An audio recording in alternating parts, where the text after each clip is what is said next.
YouTube में दोस्तों जब भी आपका $100 कंप्लीट हो जाता है और आप जब भी पेमेंट को विड्रॉ करने जाते हो, आपको ऐसा दिखाता है, आपको एक स्विफ्ट कोड मांगता है। स्विफ्ट कोड आपको कहाँ मिलेगा आज का वीडियो में आपको बताऊंगा। दो तरीका बताऊंगा, एक ऑनलाइन बताऊंगा, एक ऑफलाइन बताऊंगा दोस्तों। तो दोनों ही तरीका आपके लिए यूजफुल रहेगा। तो चलो बाकी जानते हैं। दोस्तों ऑफलाइन में आपको क्या करना पड़ेगा, आपका अपना जो बैंक ब्रांच है वहाँ जाना पड़ेगा। उसके साथ साथ आपको क्या क्या डॉक्यूमेंट लेके जाना पड़ेगा वो भी बता देता हूँ दोस्तों। आपका जो बैंक का पासबुक है वो पासबुक लेके जाना पड़ेगा। उसके साथ साथ आपको एक एप्लीकेशन लेके जाना पड़ेगा। ऐसा एप्लीकेशन आपको लिखना पड़ेगा। मैं आपको दिखा देता हूँ कैसे आपको एप्लीकेशन लिखना है। चलो देखते हैं।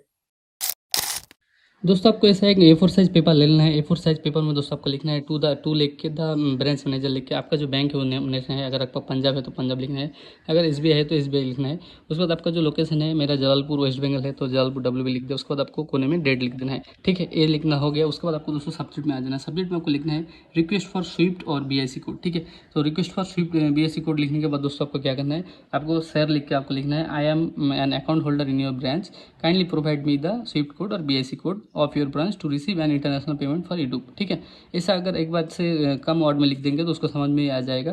तो ये लिखने के बाद दोस्तों आपका नेम, आपका जो नेम है उसके बाद अकाउंट नंबर, मैं पेन से अभी इसको ढक के रखा हूँ। उसके बाद थैंक यू लिख के आपका सिग्नेचर और आपका फ़ोन नंबर दे देना है। ठीक है, तो ऐसा करके आप लिखने के बाद आपको जो ब्रांच में है, ब्रांच में मैनेजर है उसको देना है और उसको बोलना है कि मेरा यूट्यूब में अभी एडसेंस में पेमेंट आ रहा है। हाँ, अभी तो मेरा $100 आ रहा है, तो आप मुझे स्विफ्ट कोड चाहिए इंटरनेशनल पेमेंट लेने के लिए। ठीक है, तो अगर आप आपका प्रूफ देखना चाहे तो आपको उसको आपका गूगल एडसेंस अकाउंट दिखा देना है और आपको यूट्यूब का भी जो पेमेंट कितना है, कब तक आएगा वो दिखा देना है। ठीक है, तो जब भी आप उसको दिखा देंगे, आपका जो उसको आपको थोड़ा ही टाइम में आपका स्विफ्ट कोड दे देगा। बहुत सारे गाँव में दोस्तों, बहुत सारे विलेज में जो बैंक ब्रांचेस रहता है, उन ब्रांचेस में दोस्तों जो स्विफ्ट कोड है वो स्विफ्ट कोड नहीं रहता है उन लोगों के पास, और आपको जो है शहर जाना पड़ता है या कहीं भी आपको भेजता है उन लोग। तो मैं आपको इसका भी मैं क्लियर कर दूंगा। आपको कहीं भी नहीं जाना पड़ेगा, आप घर बैठे ही कर सकते हो, या कहीं से भी आपके बाहर हो, कोई सा भी बाहर टाउन में सिटी में हो, वो घर बैठे ही आप कर सकते हो। बहुत ही ईजी तरीका है दोस्तों। घर बैठे कैसे करेंगे मैं आपको बता देता हूँ। ऐसे एग्जाम्पल मैं आपको अगर बताऊँ PNB बैंक का, पंजाब नेशनल बैंक का,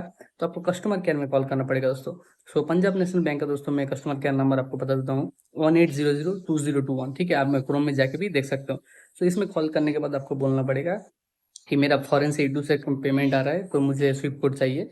मैं बैंक ब्रांच में गया था। बैंक ब्रांच में जाने के बाद उसमें बैंक ब्रांच में जो हमारा ब्रांचेस है विलेज में, उस ब्रांच में मुझे मेन मेन जो सेंटर है वहाँ जाने को बोल रहा है, मेन ब्रांच में।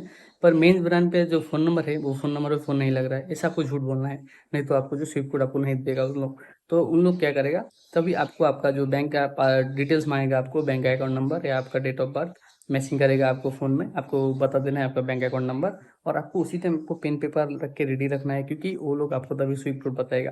उसके बाद आपको दोस्तों आपका एरिया का कोड, पिन कोड लेने के बाद आपका जो स्विफ्ट कोड आपको बता देगा, और आपको पेन पेपर में लिख के ले लेना है। ठीक है, ऐसा करके आप घर बैठे ही कर सकते हो, आपको कहीं भी बाहर जाने का जरूरत नहीं है। और कैसे आप सेट करेंगे स्विफ्ट कोड को लेने के बाद वो भी आपको मैं दिखाऊंगा। आ जाओ मेरे लैपटॉप स्क्रीन पर, आपको दिखाता हूँ। आप जब भी दोस्तों आपका गूगल एडसेंस अकाउंट ओपन करेंगे, आपको इस ऑप्शन देखने को मिल जाएगा ऐड पेमेंट मेथड का। ऐड पेमेंट मेथड पर आप जब भी क्लिक करेंगे दोस्तों, क्लिक करने के बाद आपके सामने सब पेज ओपन हो जाएगा, जहां आपको आपका फुल डिटेल्स आपको जो है फिलअप करना है। तो देख के आपको ध्यान से करना है, कहीं कोई सा भी गलती होगा तो आपका पेमेंट का प्रॉब्लम हो सकता है। तो आपका पहले जो आपका नेम है वो नेम दे देना है अच्छे से, कोई सा भी गलती नहीं करना है। उसके बाद आपका जो दोस्तों बैंक का नेम है, बैंक नेम दे देना है। मेरा तो पंजाब नेशनल बैंक है, तो आपको फुल फॉर्म में लिखना है, ना कि शॉर्ट फॉर्म में लिख देना है कि SBI करके आपको लिख देना है। अगर आपका स्टेट बैंक है तो स्टेट बैंक ऑफ इंडिया लिखना है, अगर आपका पंजाब नेशनल बैंक है तो पंजाब नेशनल बैंक लिखना है। फुल नेम लिखना है, क्योंकि अमेरिका में जब आपका बैंक अकाउंट शो करेगा तो आपको वहाँ फुल नेम उसको शो करेगा। अगर शॉर्टकट लेंगे तो उसको प्रॉब्लम होगा। उसके बाद दोस्तों आपको क्या है, नीचे आपका जो बैंक का IFSC कोड है, IFSC कोड ध्यान से दे देना है। और उसके बाद आपका जो स्विफ्ट कोड आप ले चुके हो कस्टमर केयर से बात करके या बैंक से, उसको आपको फिलअप कर देना है यहाँ। तो मैं फिलअप कर देता हूँ यहाँ। उसके बाद दोस्तों आपका जो बैंक अकाउंट नंबर है वो बैंक अकाउंट नंबर देना है। उसके बाद फिर से नीचे आपका बैंक अकाउंट नंबर दोबारा देना है, ताकि आपका जो है कंफर्म हो जाए कि आपका बैंक अकाउंट नंबर यही है। सो ध्यान से देना है बैंक अकाउंट नंबर, कोई सा भी गलती नहीं करना है, क्योंकि बाद में आप एडिट कर सकते हो, फिर भी आपको ध्यान से रखना है करके। उसके बाद फिर से आपका जो बैंक अकाउंट नंबर है वो दे देना है। देने के बाद आपको दोस्तों नीचे कुछ भी नहीं करना है, क्योंकि नीचे वाला जो ऑप्शन, 2 ऑप्शन है, सब ऑप्शनल है, आपको उसमें कोई सा भी क्लिक नहीं करना है। नीचे सिर्फ राइट मार्क को सेव में क्लिक कर देना है। उसके बाद थोड़ा ही लोडिंग रहेगा। लोडिंग होने के बाद दोस्तों आपके सामने इस ऑप्शन आपको देखने को मिल जाएगा, जहां आप अपने बैंक अकाउंट को एडिट कर सकते हो बहुत ही ईजी तरीका से। मैनेज पेमेंट मेथड में क्लिक करके दोस्तों आप अपना जो अकाउंट को एडिट कर सकते हो।